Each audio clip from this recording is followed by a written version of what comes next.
चुके कोने कोने में यूट्यूब के माध्यम से हमसे गुरु मंत्र लेकर वैदिक परंपरा में आगे बढ़ने वाले मेरे प्रिय शिष्यों, सज्जन और सन्नारियों, आज की कथा में हम बताएंगे कि जीवन का बोझ सौंप दो प्रभु के चरणों में। एक आदमी की ऐसी आदत थी कि उसे पलंग के बिना नींद नहीं आती थी।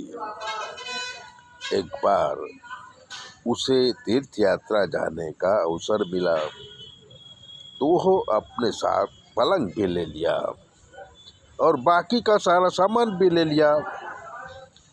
थोड़े दिन तक यात्रा बराबर चली, पर एक बार उसे कोई मजूर नहीं मिला तो पूरा सामान उसे उठाना पड़ा। गर्मी के दिन थे। उसने पलंग मस्तक में उठाया, उस पर पूरा सामान रखा और चलने लगा। श्रम से पसीना पसीना हो गया। तब एक संत मिले। संत ने कहा कि भाई, यात्रा करने निकले हो तो इतना सामान क्यों लिया है? तुम्हें परेशान देखकर मुझे परेशानी होती है, तो तुमको कितनी परेशानी होती होगी। एक काम करो, ये सामान यहीं छोड़ दो और आगे बढ़ो। उस आदमी ने कहा कि रात्रि के समय मुझे पलंग के सिवाय नींद नहीं आती। जब तक पलंग ना मिले मुझे नींद नहीं आती। दिन में तकलीफ पड़ेगी पर रात्रि में नींद का मजा आएगा। यात्रा के दौरान कई बार जमीन पर भी सोना पड़ता है।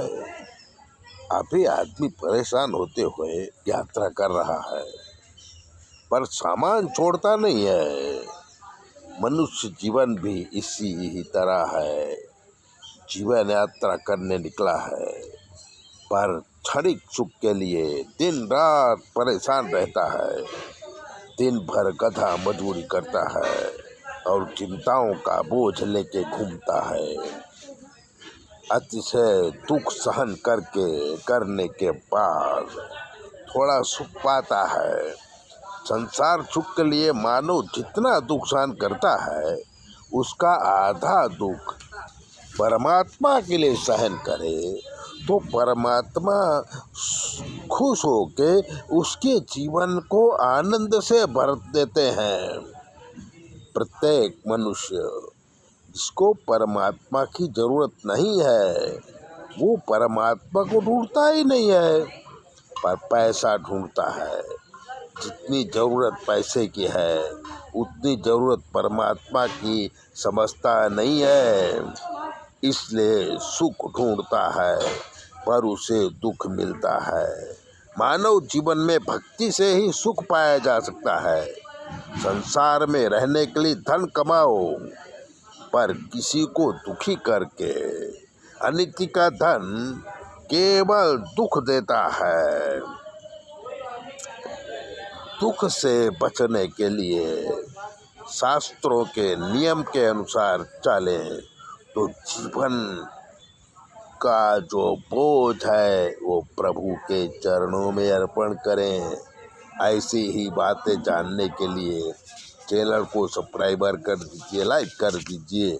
और अगर आपके जीवन में कोई भी कष्ट है तो 9825200108 पर फ़ोन कर लीजिए। हम आपको बताएंगे कि आपके जीवन में क्या कमी है और आपको क्या करना चाहिए।